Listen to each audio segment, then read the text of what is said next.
वंदे मातरम। जय भीम साथियों। डॉक्टर बाबा साहब भीमराव अंबेडकर वन। साथियों, वृक्ष हमारे लिए कितने जरूरी है, पेड़ पौधे हमारे लिए कितने जरूरी है, मुझे लगता है मुझसे ज़्यादा आप सबको ज्ञान होगा। और मेरा कितना ही बताना एक सूरज को दिए के समान होगा।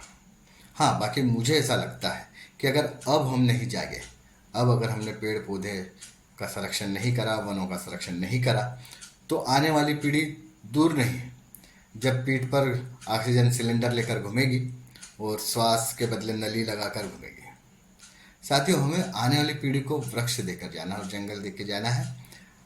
और इसके लिए हमारे माननीय प्रधानमंत्री जी ने एक जन आंदोलन चलाया है, वो आप सबको पता ही होगा। और जिस प्रकार माननीय मोदी जी ने जब स्वच्छता का अभियान चलाया था तो सब जगह लाभ हुआ है, लेकिन हमारे इंदौर में, अपने इंदौर में 7 बार स्वच्छता में नंबर 1 आया और दिखने में आता है कि कितने स्वच्छ हो गए। एक जन आंदोलन हुआ। मुझे ऐसा लगता है कि जो भी आंदोलन हो, जब भी परिवर्तन आता है, तो धर्म में अगर जोड़ दिया जाए या उसे जन आंदोलन में जोड़ दिया जाए, और जब जनता उसको अपना समझ लेती है तो वह जागरूकता जन जन में फैलती है, तो ही उसका परिणाम सही निकलता है। मोदी जी ने पूरे भारत में वृक्ष लगाने का कहा है और हमारे मध्य प्रदेश के कैबिनेट मंत्री आदरणीय कैलाश विजयवर्गीय जी भाई साहब ने इंदौर में 51 लाख पौधे उगाने का संकल्प लिया है। और वो इसी बार का नहीं लिया है, वो हर बार, हर वर्ष हमें उसको बढ़ाते जाना होगा।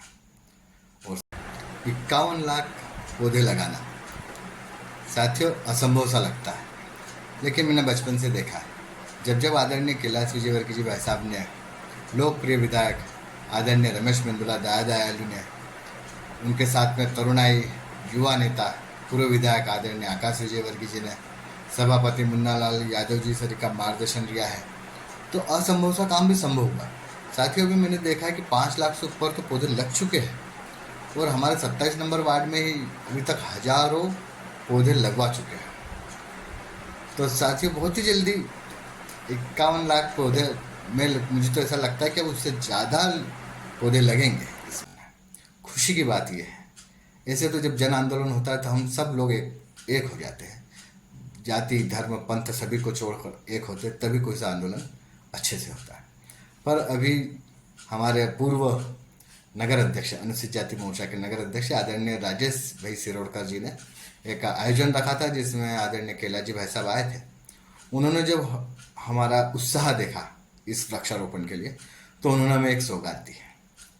अभी तक लोकप्रिय विधायक रमेश मेंदुला जी, कैलाश जी भाई साहब, आकाश जी, मुन्ना भैया के सानिध्य में मूर्तियाँ लगी है बाबा साहब की, उद्यान बने हैं बाबा साहब के, और दवाखाने खुले हैं बाबा साहब के नाम से।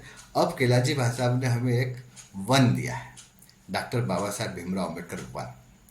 साथियों, वहाँ पर 1 लाख पौधे उगाने की जगह होगी। उस जगह पर हम सबको 1 लाख पौधे उगाना है और उसकी देख रेख करना है। अब साथियों, जगह मिल गई है, हमें वहाँ पेड़ पौधे भी लगाना है और वहाँ पर हमें गड्ढे करे हुए मिलेंगे, पौधे भी मिल जाएंगे। और साथियों, अगर हम सब जाएंगे वहाँ वृक्षारोपण के लिए, तो हम सबके लिए दिन भर का काम है, तो भोजन भी मिल जाएगा, हमें वहाँ पे भोजन भी प्राप्त होगा, गड्ढे भी करे हुए मिलेंगे, पौधे भी मिलेंगे, आने जाने तक की व्यवस्था अपन समझ लेंगे आपस में तालमेल बना के। तो साथियों, एक व्यक्ति को मेरे हिसाब से, जैसे अभी अभियान चल रहा है कि 1 पेड़ माँ के नाम, पर मुझे लगता है कि हम सबको 1 पेड़ माँ के नाम लगाना चाहिए। 1 पेड़ उस इष्ट देवता के लिए लगाना चाहिए, जैसे मेरे डॉक्टर बाबा साहब भीमराव अम्बेडकर है तो एक बाबा साहब के नाम से लगाना चाहिए। ऐसे हमें कम से कम 10 पेड़ लगाना चाहिए परिवार को मिलकर, और उसकी देख रेख भी करना चाहिए। इतनी बड़ी जगह है जहाँ पे 1 लाख पेड़ लग सकते, मतलब एक जंगल हो गया। और वहाँ पर हमें जाके परिजन पाठ करना चाहिए, जैसे बुद्धिस्ट वर्षावास करते तो वर्षावास करना चाहिए, या जो भी हमारी धार्मिक प्रक्रिया वो भी हम वहाँ कर सकते हैं और उन पेड़ों का संरक्षण कर सकते हैं। साथियों, सबका कर्तव्य है, ये हमारा दायित्व है और हमें इसे निभाना चाहिए। निभाने के लिए क्या कर सकते हैं, क्या सुविधा चाहिए और कैसे हम इसको बना सकते हैं, इसको कर सकते हैं, आप कैसे वहाँ पहुँचेंगे, हम सब कैसे एकत्रित होंगे, उसके लिए आप मुझसे संपर्क कीजिए। स्क्रीन पर मेरा नंबर है 9302123255, 930 212 3255 है। हम आपस में एक दूसरे से संपर्क कर लेते हैं और जो समूह में आना चाहते हैं कि हम 25 लोग, 50 लोग, 100 लोग आ रहे हैं, तो ऐसे लोग मुझसे जल्दी से जल्दी संपर्क करें। मैं भाई साहब से बोलकर और बड़े अपने अग्रणीय नेताओं से बोलकर कुछ व्यवस्था जमाता हूँ, या कुछ हमारे धार्मिक लोग हैं जो सहयोग करेंगे और हम कर लेंगे। और ये तो हमारा दायित्व है वृक्ष के लिए भी और डॉक्टर बाबा साहब भीमराव अम्बेडकर वन के लिए। डॉक्टर बाबा साहब भीमराव अम्बेडकर का एक जंगल होगा, एक बड़ा वन होगा। आने वाली पीढ़ी हमें याद करेगी कि हम उन्हें एक वन देके गए, वो भी डॉक्टर बाबा साहब भीमराव अम्बेडकर के नाम से। मैं सभी को आमंत्रित करता हूँ और इसी आमंत्रण के साथ मैं अपनी संदीप भोजपुरिया में अपनी वाणी को विराम देता हूँ। वंदे मातरम। जय भीम।